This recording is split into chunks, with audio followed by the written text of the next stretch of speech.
Hello guys, I am Mamta. I teach mathematics for all competitive exams. Previous వీడియోలో మనం forest నోటిఫికేషన్కి సంబంధించిన PYQs చూసాం కదా. ఈరోజు మనం ఎస్ఐపిసికి సంబంధించిన పీవైక్యూస్ చూద్దాము. కొంచెం ఈ ఎగ్జామ్ టఫ్ లెవెల్గానే ఉంటుందండి. అన్ని ప్రాబ్లమ్స్ మనకి ఈజీగా ఉండవు. సో నేను మోడరేట్వి ఇంకా టఫ్వి కొన్ని తీసుకుంటున్నాను. అందులో ఈరోజు మన ఫస్ట్ ప్రాబ్లం అండి. అందులో ఈరోజు మన ఫస్ట్ ప్రాబ్లం ఇక్కడ ఇది టైమ్ అండ్ వర్క్ సంబంధించిందండి. అందులో ఇంకా వేజెస్ నుంచి A can do a piece of work in 6 days and B can do the same work in 9 days.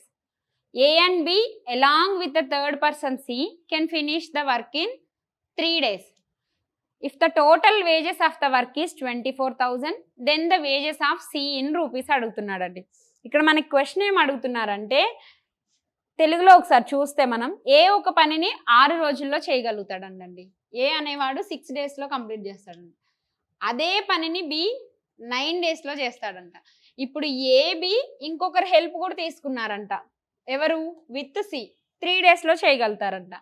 మనకి ఇంకేమి ఇచ్చారండి? ఆ పనికి అయ్యే వేతనాల మొత్తం అంత వేజెస్ కూడా ఇచ్చారు 24,000 అని. ఇప్పుడు సికి ఎంత వస్తుంది అని మనల్ని అడుగుతున్నారండి. ఇక్కడ మనకి డేటా ఏమి ఇచ్చారండి? ఏ can do work in 6 days అండి, బి ఇన్ 9 days. ఇప్పుడు ఏ బితో కలిపి సి కూడా మనకి వర్క్ చేస్తున్నారంట. ఏ ప్లస్ బి ప్లస్ సి వీళ్ళు ముగ్గురు కలిసి 3 రోజుల్లో చేస్తారంట. ఇక్కడ పని అయితే ఏం మారలేదండి. ఒక వర్క్ని ఏ 6 రోజుల్లో చేస్తాడు, అదే వర్క్ని బి 9 రోజుల్లో చేస్తాడు. ముగ్గురు కలిపి చేస్తే మనకి 3 daysలో చేస్తారు. ఈ టైమ్ అండ్ వర్క్ ప్రాబ్లమ్స్ ఎప్పుడు వచ్చినా సరే మనకి టోటల్ వర్క్ ఎంత అనేది మనం కనుక్కోవాలండి. సో ఇప్పుడు మనకి టోటల్ వర్క్ తెలియాలి అనంటే 6కి 9కి 3కి ఎల్సిఎం మనకి తెలియాలండి. అంటే కసాగు వాల్యూ ఎంత ఎల్సిఎం వస్తుందో అదే మనకి టోటల్ వర్క్కి ఈక్వల్ అయిపోతుందండి. ఇప్పుడు చెప్పండి, 6కి 9కి 3కి ఎల్సిఎం చిన్న చిన్న నెంబర్లే కదా. హైయెస్ట్ నెంబర్ని తీసుకోండి. 9 1s 9, 6 3 అనేవి 9లో రావండి. 3 వచ్చినా 6 అయితే రాదు. 9 2s 18 అండి, 6 3s 18, 9 2s 18, 3 6 times 18. సో మన టోటల్ వర్క్ అనేది 18 యూనిట్స్ అండి. ఇప్పుడు ఈ 18 యూనిట్స్ని ఎవరెవరు ఎంత చేస్తారో చూద్దాం. 6 ఎన్ని టైమ్స్ అండి? 18 6 3 times, 9 మనకి 2 times. ఏ ప్లస్ బి ప్లస్ సి 3 daysలో చేస్తారు కాబట్టి 18 యూనిట్స్ మనకి 6 times అండి. ఇప్పుడు నాకు ఒక విషయం చెప్పండి, ఏ ప్లస్ బి ప్లస్ సి 6 ఎఫిషియన్సీతో చేయగలుగుతారు. ఏ ఎఫిషియన్సీ ఏమో 3 ఉంది, బి ఎఫిషియన్సీ ఏమో 2 ఉంది. మొత్తం వీళ్ళిద్దరిది 5 అయింది. ఇంకా రిమైనింగ్ ఎఫిషియన్సీ 6లో ఎవరిది ఉండాలండి? ఆబ్వియస్గా సిదే ఉండాలి. సో సి యొక్క ఎఫిషియన్సీ మనకి ఎంత అయింది? 1 అవుతుంది. అవునా? ఎలా చెప్తున్నారంటే ఇక్కడ A 3 parts, B 2 parts, total 6 parts కాబట్టి 5 parts కవర్ అయిపోయాయి. ఏబి ఇన్ఫర్మేషన్ మనకుంది, మనకి లేని ఇన్ఫర్మేషన్ సి గురించి కాబట్టి ఆ రిమైనింగ్ వర్క్ సిఏ కంప్లీట్ చేయాలండి. అంటే ఇప్పుడు మనం చూస్తే ఏ వచ్చేసి 3 ఎఫిషియన్సీతో, బి వచ్చేసి 2 ఎఫిషియన్సీతో, సి వచ్చేసి సింగిల్ ఎఫిషియన్సీతో చేస్తారు. మనకేం తెలుసండి? ఏ ప్లస్ బి ప్లస్ సి అనే వాళ్ళు 6 అనే ఎఫిషియన్సీతో చేస్తారు. వాళ్ళ యొక్క సామర్థ్యాలండి. ఎప్పుడైనా ఇచ్చే జీతం మనం ఎంత పని చేస్తే మనకి అంతే డబ్బులు వస్తాయి. ఇప్పుడు ఫర్ ఎగ్జాంపుల్ ఇన్ని చైర్స్ మొయ్యాలి లేదా ఇన్ని పెయింట్స్ వేయాలి అంటే ఇచ్చిన బిల్డింగ్స్ని బట్టో తయారు చేసిన వస్తువుల్ని బట్టో మన ఎఫిషియన్సీ మన సామర్థ్యాన్ని బట్టి మనకి డబ్బులు వస్తాయి. ఇప్పుడు టోటల్గా 6 మొత్తం మనకి 24,000 అండి. అవునా? అంతేనా? మనకి ఇచ్చారు ఇన్ఫర్మేషన్. టోటల్ వేజెస్ ఎంత ఇచ్చాడు? అయ్యే వేతనాల మొత్తం 24,000. కానీ హీఈస్ ఆస్కింగ్ అబౌట్ సి ఓల్ని. 6 parts 24,000 అయితే 1 part ఎంత అవుతుందండి? ఇందులో ఇది 4 times అంటే 4,000 times అండి.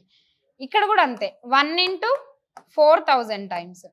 సో సి ఒక్కడికే 4,000 వస్తుంది అంటండి. సి మాత్రమే చేస్తే సి యొక్క షేర్ మనకి 4,000 వచ్చిందంట. ఇక్కడ మనకి సి గురించి అడిగారు మాత్రమే మనం 4,000 అని వేసాం. ఒకవేళ బి అయితే ఎంత, ఏబి అయితే ఎంత, ఓన్లీ ఏ చేస్తే ఎంత, లేదా ముగ్గురికి ఎన్ని రోజుల్లో ఫాస్ట్గా చేయగలుగుతున్నారు, అదంతా మనమే క్వశ్చన్స్ క్రియేట్ చేసుకుంటే చేసే టాపిక్ మనకి ఈజీ అయిపోతుందండి. ఇంకా ఇలాంటి దాంట్లో ఎలా ఇస్తారంటే ఏ బి కొన్ని రోజులు చేశారు, ఆ తర్వాత సి వచ్చారు, మళ్ళీ బి అనేవాడు లాస్ట్లో డ్రాప్ అయిపోయాడు, ఏదో ఒక కొంతమంది చేసి ఇంకొంతమంది మానేశారు అనే క్వశ్చన్లో మనకి ఇన్ఫర్మేషన్ అయితే ఇస్తారండి. ఇన్ఫర్మేషన్ని బేస్ చేసుకొని మనం ప్రాబ్లమ్స్ అనేవి సింపుల్గా సాల్వ్ చేసుకుంటూ వెళ్ళాలి. ఇక్కడ ఇది సింపుల్ బిట్టే. ఒకవేళ టఫ్ ఇచ్చినప్పుడు మోడల్స్ ఎలా ఉంటాయంటే మనకు అలాంటి మోడల్స్ అప్పుడప్పుడు తగులుతూ ఉంటాయి. నెక్స్ట్ ప్రాబ్లం చూద్దామండి. ఇది ఒకసారి చూడండి. పార్ట్నర్షిప్ బేస్డ్ అండి. ఇది ఇందాక టైమ్ అండ్ వర్క్ చూసాం కదా, ఇప్పుడు ఇది పార్ట్నర్షిప్. ఏ స్టార్టెడ్ బిజినెస్ ఇన్వెస్టింగ్ 5,25,000 అండి. And 5th month, at the end of the 5th month from the commencement of the business, be joined by an investment 4,32,000తో జాయిన్ అయ్యాడంట అండి. మళ్ళీ 8 months తర్వాత at the end of 8 months C join అయిపోయాడంట అండి. ఎంత invest చేసి join అయ్యాడంట? 6,30,000తో join అయ్యాడంట. ఇప్పుడు మనల్ని ఏం అడుగుతున్నాడు? If C share in the profit at the end of the year, సికి మాత్రమే 50,000 వస్తే and A is X more than B share అని అన్నాడండి. అంటే ఏ అనే వాళ్ళకి ఇప్పుడు సికి మాత్రమే 50,000 ప్రాఫిట్ వచ్చింది, ఏ అనే వాళ్ళకి ఎంతో కొంత ఎక్కువ వచ్చింది. ఎవరితో పోల్చినప్పుడు? బితో పోల్చినప్పుడు ఆ ఎంత ఎక్కువ వచ్చింది అనేది మన క్వశ్చన్ అండి. ఒకసారి తెలుగులో చూద్దాము. 5,25,000 రూపాయల పెట్టుబడితో, ఇక్కడ ఏ అండి, ఇది 4 కాదు, ఏ ఒక వ్యాపారాన్ని ప్రారంభించాడు. అదే వ్యాపారాన్ని ప్రారంభించినప్పటి నుంచి 5వ మాసాంతరంలో బి అనేవాడు జాయిన్ అవుతాడు. ఏతో బి జాయిన్ అవుతాడు. బి ఇన్వెస్ట్మెంట్ ఎంత అండి మనకి? 4,32,000. మళ్ళీ ఒక 8 months ఎండింగ్లో, ఆ 8 months అయిపోయే టైం అంటే 9లోకి మనం స్టార్ట్ అవుతున్నామని. ఇప్పుడు ఏ బిలతో కలిపి సి జాయిన్ అయ్యాడంటండి. సి ఇన్వెస్ట్మెంట్ ఎంతంట? 6,30,000 అంట. ఇప్పుడు సికి ఎంత వాటా వచ్చిందంట? 50,000 వాటా వచ్చిందంట. మనల్ని ఏం అడుగుతున్నారు? ఏ వాటా బి వాటా కంటే ఎంత ఎక్కువ? ఇక్కడ ఎక్స్ ఎక్కువైతే అని పడాలండి. ఎక్స్ ఎక్కువైతే ఎక్స్ని మనం కనుక్కోవాలి. ఇప్పుడు మనకి డేటాలో ఏమి ఇచ్చారండి? ఇన్వెస్ట్మెంట్స్ రేషియో ఇచ్చాడు. ఇన్వెస్ట్మెంట్ డబ్బులు ఇచ్చారు మనకి. ఏ ఎంతంట? 5,25,000 అంటండి. బి ఎంత ఇచ్చారు మనకి? 4,32,000 అండి. సి ఎంత ఇచ్చారు? 6,30,000 అండి. ఇప్పుడు మనకి ఒక సంవత్సరంలో అని చెప్పాడు వాడు, ఎండ్ ఆఫ్ ద ఇయర్ అని చెప్పాడు. అసలు వ్యాపారం ఎన్ని రోజులు జరిగిందో మనకు తెలిస్తే మనం ఇక్కడ మంత్స్ అయితే మంత్స్, ఇయర్స్ అయితే ఇయర్స్ అట్లా వేసుకోవడానికి ఈజీగా ఉంటుంది. At the end of the year అన్నాడు కాబట్టి ఒక సంవత్సరానికి 12 నెలలు ఉంటాయి. ఏ స్టార్టింగ్ నుంచి ఉన్నాడండి అంటే వాడు 12 నెలలు ఉన్నట్టు. బి అనేవాడు end of the 5th month వచ్చాడు అంటే 5 months అయిపోయాయి. ఉన్నదే 12 నెలలు అండి, 5 నెలలు అయిపోయాయి అంటే బి మనకి 7 నెలలు బిజినెస్లో ఉంటాడు. Next end of the 8th month అన్నారు. ఆల్రెడీ 8 months అయిపోయాయి. ఇయర్లీ 12 months కాబట్టి రిమైనింగ్ మనకి 4 months సి ఉంటారు. ఇప్పుడు మనకి వీళ్ళ రేషియో తెలియాలి. అప్పుడే వచ్చిన ఎప్పుడైనా సరే investment ratio, investment time period, ఇక్కడ వచ్చిన రేషియోనే మనకి ప్రాఫిట్ రేషియోకి ఈక్వల్ అయిపోతుందండి. ఒకసారి చూద్దాము. ఇక్కడ 3 zeros 3 zeros 3 zeros క్యాన్సిల్ అయిపోతాయండి. 7 టేబుల్ క్యాన్సిల్ అవుతుంది చూడండి. 7 9 times 7 9 63, ఆల్రెడీ 7 క్యాన్సిల్ అయిపోయింది. 7 7 49, 3 రిమైనింగ్ 35, 7 5 35. మళ్ళీ మనకి 4 కనిపిస్తుంది చూడండి. 4 1 4 4 8 times 38, 4 3 times అండి. అగైన్ 3 టేబుల్ చూడండి ఒకసారి. 3 ఇందులో, 3 3s 9, 3 2s 8, 3 ఇక్కడ 30 times అండి మనకి. మళ్ళీ మనకి ఇక్కడ 3 టేబుల్ క్యాన్సిల్ అయ్యి చూడండి. 3 25 times, 3 12 times, 3 అనేది మనకి 10 times అండి. మనకేం రేషియో వచ్చిందండి? ఏ 25, బి మనకి 12, సి అనేది 10 అండి. బి మనకి 12, సి అనేది 10. ఇప్పుడు మనకి ప్రాఫిట్ రేషియో ఇచ్చాడండి. సికి ఎంత వచ్చిందంట ఎండ్ ఆఫ్ ద ఇయర్లో 50,000 వచ్చిందంట. అంటే మనకి సి అనేవాడికి 50,000 ప్రాఫిట్ వస్తే మనల్ని ఏబి విడివిడిగా అడగడం లేదు. ఏ అనేవాడు బి కంటే ఎంత ఎక్కువ సంపాదిస్తున్నాడు ఆర్ఎల్స్ ఎంత ప్రాఫిట్ వస్తుంది అని అడుగుతున్నాడు. 25లో 12 మైనస్ చేస్తే మనం 13 పార్ట్స్ అండి. 10 పార్ట్స్ అనేవి 50,000 అయిపోయాయి. అంటే ఇక్కడ మనకి 5,000 మల్టిప్లై అవుతుంది, అవునా? అదే 5,000 ఈ 13 పార్ట్స్ డిఫరెన్స్ కూడా మల్టిప్లై చేయండి మీరు. 13 5 65. సో ఆల్రెడీ 1000 ఉంది కాబట్టి 65,000 ఏ అనేవాడు బి కన్నా మనకి ఎక్కువ సంపాదిస్తున్నాడంట. ఇక్కడ ప్రాబ్లంలో మనం ఏం చేయాలి అంటే ఫస్ట్ ఎవరెవరు ఎంత ఇన్వెస్ట్ చేశారు, ఎవరెవరు ఎంత టైం పీరియడ్ వరకు ఉన్నారు అనేది మనకి ఇంపార్టెంట్ అండి. ఇప్పుడు అది మనకి తెలియకపోతే ఇక్కడ రేషియో వాల్యూస్ మనకి మారిపోతాయి. ఒకళ్ళేమో 5 మంత్స్ తర్వాత వచ్చారు, ఒకళ్ళేమో 8 మంత్స్ తర్వాత వచ్చారు, ఒకళ్ళేమో ఫస్ట్ నుంచి బిజినెస్లో ఉన్నారు. సో అలా మనం ఇయర్కి ఎన్ని మంత్స్ ఉన్నారు అని ఈక్వేట్ చేసుకోగలిగితే మనకి రేషియోస్ అనేవి సింపుల్గా అయిపోతాయండి. వచ్చిన రేషియో వాల్యూయే మనకి ప్రాఫిట్ రేషియోకి ఈక్వల్ అవుతుంది. మనకి సి గురించి ఇచ్చాడు, ఏ బి కన్నా ఎంత ఎక్కువ అని అడిగారు కాబట్టి ఎన్ని పార్ట్స్ చూసుకొని ఆ పార్ట్స్ని ఈక్వేట్ చేస్తే మనకి ఆన్సర్ త్వరగా అయిపోతుందండి. నెక్స్ట్ ప్రాబ్లం ఏమనిపించింది, ఇంత పెద్ద పెద్దగా ఉన్నాయి ఏంటి ప్రాబ్లంలో, నేను చూడను ఇంకా చాలే 2 చూసా కదా అనుకున్నారు కదా. ఏం కాదు, చూడండి ఎగ్జామ్లో కూడా ఇంతే టఫ్గా వస్తాయండి. ఈ ఎగ్జామే టఫ్గా వస్తుంది కాబట్టి మనం ఫస్టే చిన్నగా ప్రాక్టీస్ చేస్తే ఎండ్ ఆఫ్ ద డే వరకు మనం ప్రాక్టీస్ చేయలేము. ముందు నుంచే టఫ్ కాంపిటీషన్ ఇస్తేనే కదా. ఇప్పటి నుంచి ప్రిపేర్ అవుతున్నాము అంటే నోటిఫికేషన్ పడిన తర్వాత కూర్చొని ప్రిపేర్ అయ్యే వాళ్ళకి మనం ఎక్కువ ఒక అడుగు ముందున్నట్టే కదా. సో ఏం కాదు, నిదానంగా నేర్చుకోండి. ఇప్పుడే స్టార్ట్ చేశారు కాబట్టి మీకు చాలా టైం ఉంటుంది. నోటిఫికేషన్ వచ్చి ప్రిలిమ్స్ అయిపోయి ఈవెంట్స్ అయిపోయి మెయిన్స్ అయ్యేప్పటికి మీకు ఎక్కువ టైం ఉంటుంది. పెద్దగానే ఉంటాయి, కొంచెం గుండెని గట్టిగా చేసుకొని స్టార్ట్ చేయండి. స్కిప్ చేయొద్దు 2 ప్రాబ్లమ్స్ అయిపోయాయని. టఫ్గానే ఉంటాయి, టఫ్గానే నేర్చుకుందాము, అంతే టఫ్ కాంపిటీషన్ ఇద్దాము, సక్సెస్తో బయటకు వెళ్ళిపోదాం. ఓకేనా? నెక్స్ట్ ప్రాబ్లం చూద్దామండి. ABCD are 4 persons. A sold an antiquity to B, B sold it to C, C to D. The price of antiquity raised on the whole by ఒక్కొక్కరికి అమ్మిన తర్వాత 80% when it is bought by D. A earned 25% profit, B earned 20% profit than profit earned by C. Then the profit earned by C. Cకి ఎంత profit వచ్చింది ఒకసారి తెలుగులో మనం చూస్తే, A B C D 4 వ్యక్తులు ఒక పురావస్తువును బికు ఏ, సికు బి, డికు సి విక్రయించాడు. డి కొనేటప్పటికి మొత్తం మీద ఆ పురావస్తువు యొక్క ధర 80% పెరిగిందంట. 25% లాభాన్ని ఏ, 20% లాభాన్ని సి, బి. సి పొందిన లాభం ఇక్కడ కొంచెం తప్పు పడిందండి. ఏ ప్రాఫిట్ ఏమో 25% అంట, బి ప్రాఫిట్ ఏమో 30% అంట. కొంచెం తెలుగులో కరెక్ట్ చేసుకోండి.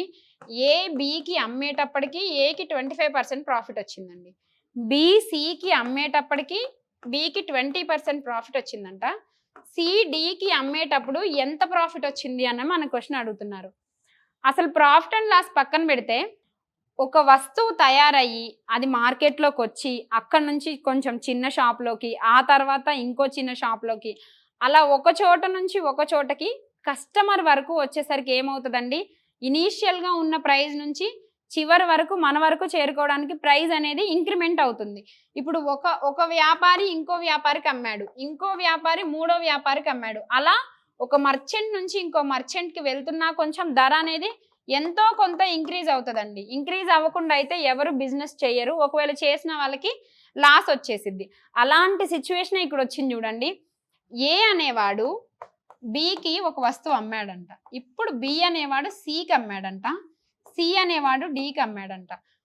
ఎంత తయారవుతుందో ఫస్ట్ మనకి ఆ కాస్ట్ ప్రైస్ తెలియదండి. కానీ ఇన్ని చేతులు మారేసరికి ఏ నుంచి బికి, బి నుంచి సికి, సి నుంచి డికి ఇన్నిసార్లు మారేసరికి వస్తువు మొత్తానికి 80% ప్రాఫిట్ పెరిగిందంటండి.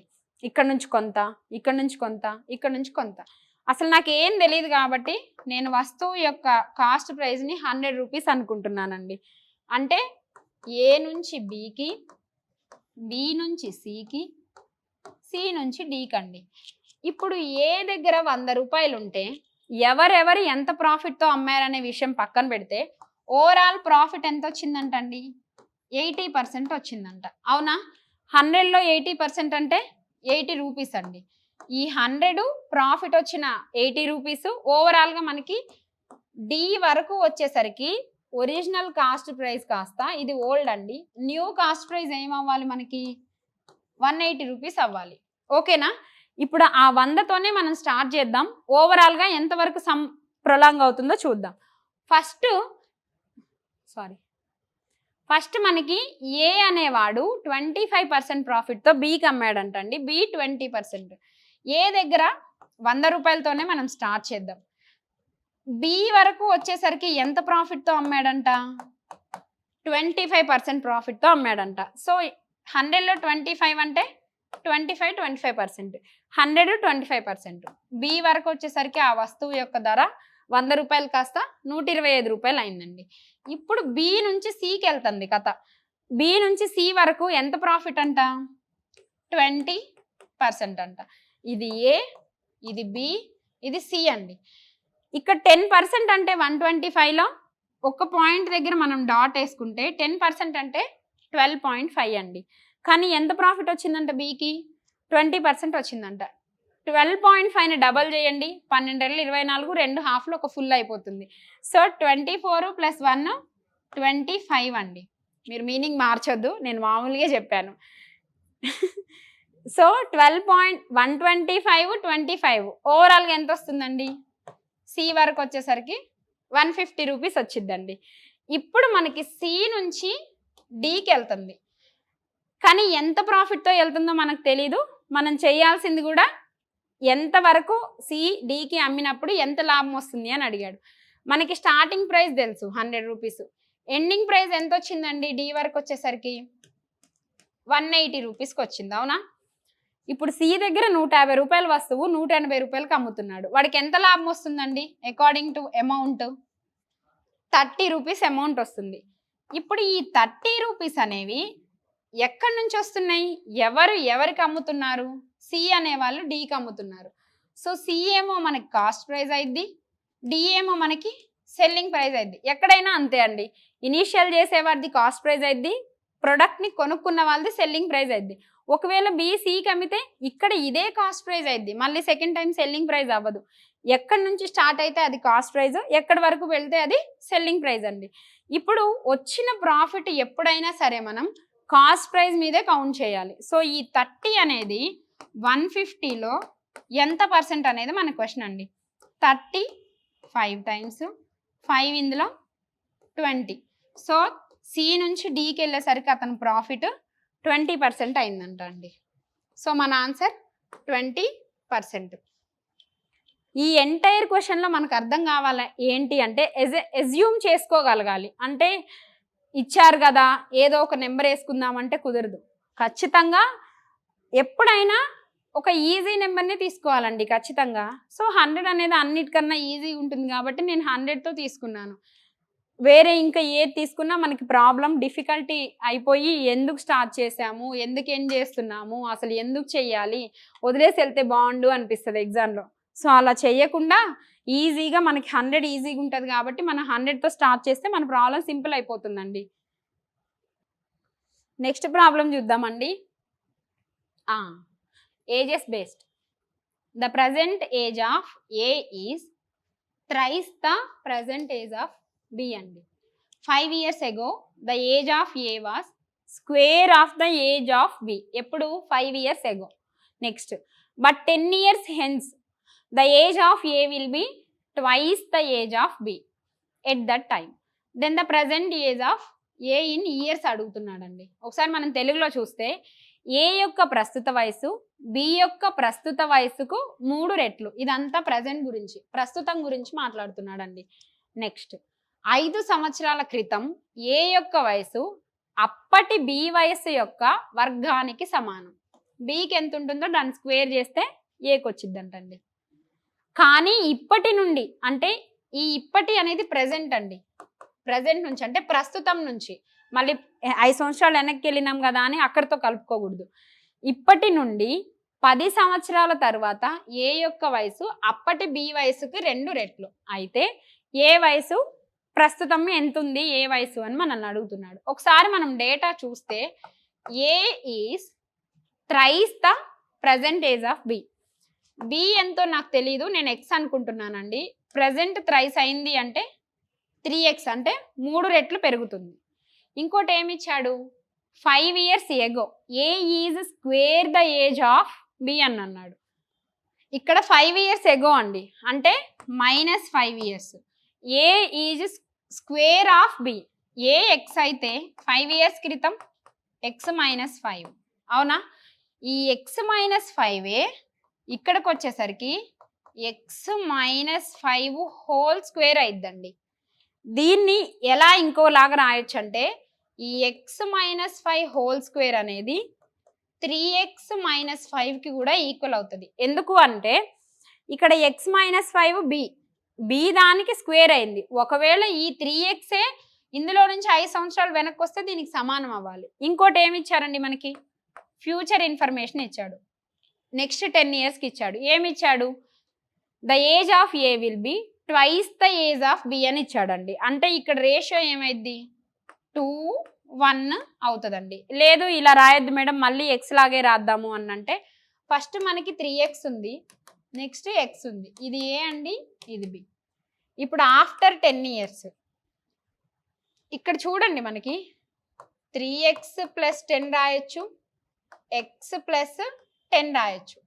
ఈ రేషియో ఏమైపోతుందంట, డబల్ ఆఫ్ బి అయిపోతుందంట. అంతేనా మనకి ఇచ్చారు.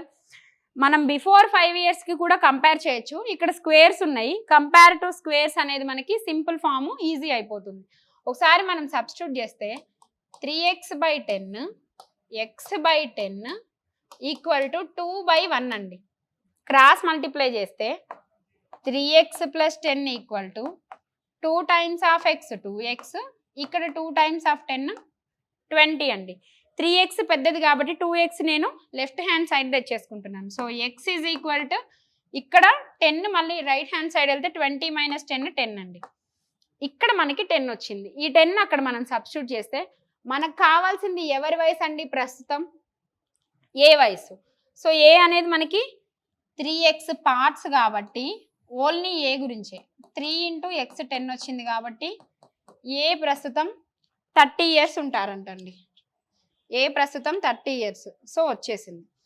ఒకసారి మనం దీన్ని చెక్ చేస్తే అంటే అసలు ఈ ఆన్సర్ కరెక్టా కాదా అనే డౌట్ మీకు వస్తే ఫస్ట్ ఏ బి ప్రజెంట్ రేషియోసే తీసుకోండి. ఏ ఏమో 30 వచ్చింది, బి ఎక్సే కాబట్టి 10 వచ్చింది. ఇదంతా వెరిఫికేషన్ ప్రాసెస్ ఆల్రెడీ అయిపోయింది. సింపుల్గా చూద్దాం వచ్చిన ఆన్సర్ కరెక్టా కాదా అని. ఇప్పుడు ఏ 30 years, బి 10 years. 5 years వెనక్కి వెళ్ళండి. 30లో నుంచి 5 పోతే 25, 10లో నుంచి 5.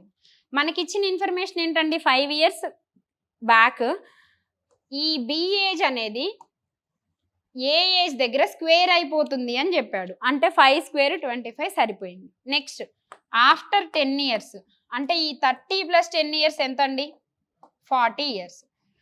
10 + 10 ఎంత అండి, 20 years. మళ్ళీ మనకు ఒక ఇన్ఫర్మేషన్ ఇచ్చాడు, ఏ ఈజ్ ట్వైస్ యాజ్ బి అని ఇచ్చాడు. 21 times 22 times. సో ఇక్కడ 2 ఈక్వేషన్స్ సరిపోయాయి, మనకి ఇచ్చిన ఇన్ఫర్మేషన్ సరిపోయింది కాబట్టి ఏ ఏజ్ అనేవాడు ప్రజెంట్ 30 years ఉంటాడంటండి. నెక్స్ట్ ప్రాబ్లం చూద్దామండి. ఇది కూడా టైమ్ అండ్ వర్క్ బేస్డే. 8 men can do a piece of work in 12 days and 9 women can do the same work in 16 days. 12 children can do it in 24 days. అయితే 6 men, 12 women, 18 children started the work and work together for 3 days అండి. If only women can have to complete the remaining work in 4th day, the number of women required is. ఇప్పుడు question చూడండి తెలుగులో. 8 మంది పురుషులు ఒక పనిని 12 రోజుల్లో చేయగలుగుతారు. అదే పనిని 9 మంది స్త్రీలు 16 రోజుల్లో చేయగలుగుతారు. 12 మంది పిల్లలు 24 రోజుల్లో పూర్తి చేయగలుగుతారు. 6 మంది పురుషులు, 12 మంది స్త్రీలు, 18 మంది పిల్లలు ఆ పనిని ప్రారంభించి వారందరూ కలిసి 3 రోజులు చేశారంటండి. ఇప్పుడు మిగిలిన పని 4వ రోజు కేవలం స్త్రీలు మాత్రమే పూర్తి చేయవలసి వస్తే అవసరమయ్యే స్త్రీల సంఖ్య. క్వశ్చన్ చాలా లెందీగా ఉంది. ఒకసారి క్వశ్చన్ని పక్కన పెట్టండి. ఇప్పుడు మీరు ఒక వర్క్ చేయాలండి. ఏదో ఒక వర్క్, ఏదో మ్యానుఫ్యాక్చరింగ్ కంపెనీయో లేదా పెయింటింగో సంథింగ్ ఏదో ఒక వర్క్ చేయాలి. మీకు ఆ వర్క్ చేయడానికి 10 రోజులు పట్టింది అనుకుందాం. కానీ ఏం చేశారు? లేదు 5 డేస్‌లోనే కంప్లీట్ చేయాలి లేదా 4 డేస్‌లోనే. ఆ డేస్‌ని ముందుకు తీసుకొచ్చారు. అంటే మన మీద ప్రెషర్ ఎక్కువ అవుతది. మనం చేయలేనప్పుడు ఏం చేస్తాం? ఎవరిదో ఒకళ్ళదా హెల్ప్ తీసుకుంటాం. అంటే నంబర్ ఆఫ్ మెన్ అనేవాళ్ళు అక్కడ ఇంక్రీజ్ అయిపోతారు కదా! ఇప్పుడు ఉన్న 9 వుమెన్ కన్నా ఒకే డేలో 3 రోజులు అందరూ బానే ఉన్నారండి. 4థ్ డే అందరూ వదిలేసి ఓన్లీ వుమెన్నే అక్కడ ఉంచారంట. ఇప్పుడు నెక్స్ట్ డే కల్లా వర్క్ కంప్లీట్ అయిపోవాలి. వాళ్ళు ఎన్ని రోజులు చేయగలుగుతారు కాదు. ఆ నెక్స్ట్ డే కల్లా వర్క్ కంప్లీట్ అయిపోవడానికి ఎంత మోర్ వుమెన్ అవసరము అని మనల్ని ఇక్కడ అడుగుతున్నారు. ఒకసారి మీరు డేటా చూస్తే 8 మెన్ 12 డేస్ అండి. అవునా? 8 మెన్ ఒక వర్క్‌ని 12 డేస్‌లో కంప్లీట్ చేయగలిగితే 9 వుమెన్ 16 డేస్ అండి. అదే పనిని 9 వుమెన్ 16 డేస్‌లో కంప్లీట్ చేయగలుగుతారంట. అదే పనిని 12 మంది పిల్లలు 24 రోజుల్లో. సో 12 చిల్డ్రన్ 24 డేస్‌లో అండి. ఒకసారి క్యాన్సిలేషన్ చూడండి. 12లోనే 4 మూళ్ళ 12 కాబట్టి 4 టేబుల్‌లో 4 టైమ్స్, 3 టేబుల్‌లో 3 టైమ్స్ అండి. సో 4 × 3 12.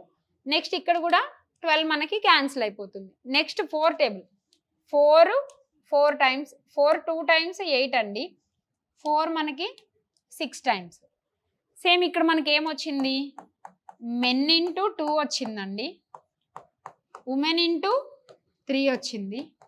చిల్డ్రన్ ఇంటూ 6 వచ్చిందండి.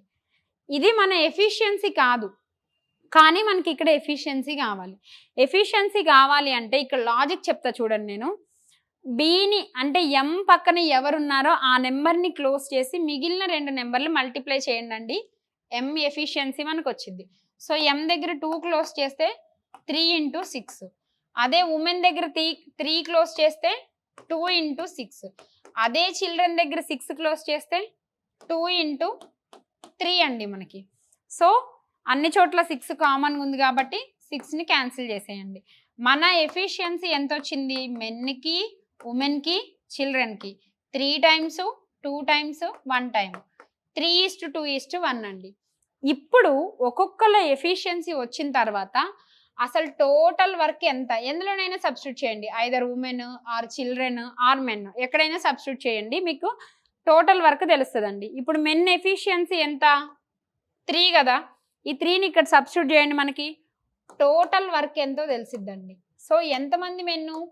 8 మెన్ మనకి 12 డేస్‌లో చేశారండి. మెన్ ఎఫిషియన్సీ మనకి 3 వచ్చింది. ఇక్కడ సబ్స్టిట్యూట్ చేయండి. 8 × 3 × 12. సో 8 3 24. 24లో ఆల్రెడీ ఒక 12 ఉండిద్ది. 12 × 12 144. 144 మనకి డబుల్ అయితే 288.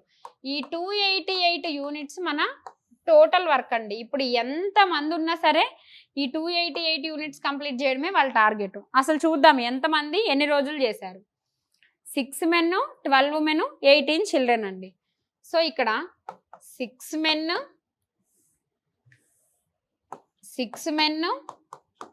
12 ఉమెన్ 18 చిల్డ్రన్ వీళ్ళంతా ఎన్ని రోజులు చేశారంటండి?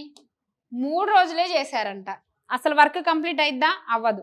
కానీ అవ్వకపోయినా ఎక్స్ట్రా ఉమెన్ ఎంతమంది అని అడుగుతున్నారు. అసలు మెన్ ఎఫిషియన్సీ ఎంతండి? 3. ఉమెన్ ఎఫిషియన్సీ ఎంతండి? ఎంత వచ్చింది మనకి? 2 వచ్చింది. So women efficiency 2. Children efficiency మనకి 1 అండి. వీళ్ళు మనకి 3 డేస్‌లో కంప్లీట్ చేశారు. అవునా? 6 × 3 18, 12 2s 24. ఇది కూడా 18. సో ఇక్కడ 24, 18, 18 ఎంత వచ్చిందండి మనకి సమ్ ఇక్కడ? 60 వచ్చింది. 60 × 3 అంటే 180 యూనిట్స్. మన వర్క్ మొత్తం ఎంత ఉందండి? 288 యూనిట్స్ ఉంది. అవునా? సో ఈ 288 యూనిట్స్లో నుంచి 180 యూనిట్స్ పోతే 8 0 108. ఇంకా రిమైనింగ్ మనకి 108 యూనిట్స్ ఉంది. ఈ 108 యూనిట్స్ ఎంతమంది ఉమెన్ చేయాలో మనకు తెలియదు, కానీ ఓన్లీ ఉమెనే చేయాలంటండి. సో ఈ 108 యూనిట్స్ ఉమెన్ ఎంతమందో మనకు తెలీదు, కానీ ఉమెన్ ఎఫిషియన్సీ మనకు తెలుసండి, 2 అని తెలుసు. అవునా? 2 ఎఫిషియన్సీతో ఎంతమంది ఉమెన్ చేయాలి అని మనల్ని అడుగుతున్నారు. సో ఇందులో 254 టైమ్స్ అండి. మనకి ఎంతమంది ఉమెన్ కావాలి వర్క్ కంప్లీట్ అవ్వడానికి? 54 యూనిట్స్ కావాలంటండి. అంతే కదా మనల్ని అడిగాడు. అవసరమయ్యే స్త్రీల సంఖ్య ఎంత అని అడుగుతున్నాడండి, అంతే. సో టైమ్ అండ్ వర్క్లో ఈజీ ప్రాబ్లం మనం చూసాము, డిఫికల్ట్ లెవెల్ ప్రాబ్లమ్స్ కూడా చూసాం కదా. ఇంకా నెక్స్ట్ వీడియోస్లో మనం ఏం చేద్దాం అంటే సేమ్ ఇంతే ప్యాటర్న్ ఫాలో అవుదాం. కొన్ని ఈజీ ప్రాబ్లమ్స్ చేద్దాం, కొన్ని డిఫికల్ట్ ప్రాబ్లమ్స్ చేద్దాం. అన్నీ ఈజీవి వద్దు, అన్నీ డిఫికల్ట్వి వద్దు. ఓకేనా? Thank you.